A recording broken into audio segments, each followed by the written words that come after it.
بسم اللہ الرحمن الرحیم۔ ام المؤمنین حضرت عائشہ صدیقہ رضی اللہ عنہا نے حضرت صلی اللہ علیہ وآلہ وسلم سے عرض کیا کہ یا رسول اللہ، جب لوگ بادل دیکھتے ہیں تو خوش ہوتے ہیں کہ اس سے بارش برسے گی، لیکن اس کے برخلاف آپ کو میں دیکھتی ہوں کہ جب آپ بادل دیکھتے ہیں تو ناگواری کا اثر آپ کے چہرے پر نمایاں ہو جاتا ہے۔ آپ صلی اللہ علیہ وآلہ وسلم نے فرمایا، اے عائشہ، کیا ضمانت ہے کہ اس میں عذاب نہ ہو؟ ایک قوم عاد پر ہوا کا عذاب آیا تھا۔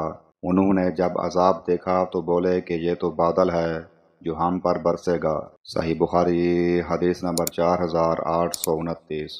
سلیمان شیبانی نے بیان کہا کہ میں نے زید بن حبیش سے سنا اور انہوں نے حضرت عبداللہ بن مسعود رضی اللہ عنہ سے آیت فَكَانَ قَابَ قَوْسَيْنِ أَوْ أَدْنَىٰ، یعنی صرف 2 کمانوں کا فاصلہ رہ گیا تھا بلکہ اور بھی کم، پھر اللہ نے اپنے بندے پر وحی نازل کی جو کچھ بھی نازل کیا کے متعلق بیان کیا کہ ہم سے حضرت عبداللہ بن مسعود رضی اللہ عنہ نے بیان کیا کہ رسول اللہ صلی اللہ علیہ وآلہ وسلم نے حضرت جبرائیل علیہ السلام کو ان کی اصل صورت میں دیکھا تھا۔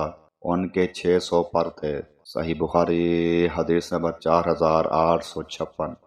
حضرت ابو ہریرہ رضی اللہ عنہ نے بیان کیا کہ نبی کریم صلی اللہ علیہ وآلہ وسلم نے فرمایا، جنت اور دوزخ نے بحث کی۔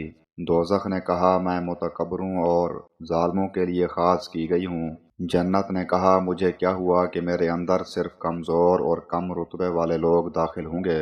اللہ تعالیٰ نے اس پر جنت سے کہا کہ تو میری رحمت ہے، تیرے ذریعے میں اپنے بندوں میں جس پر چاہوں رحم کروں، اور دوزخ سے کہا کہ تو عذاب ہے، تیرے ذریعے میں اپنے بندوں میں سے جسے چاہوں عذاب دوں۔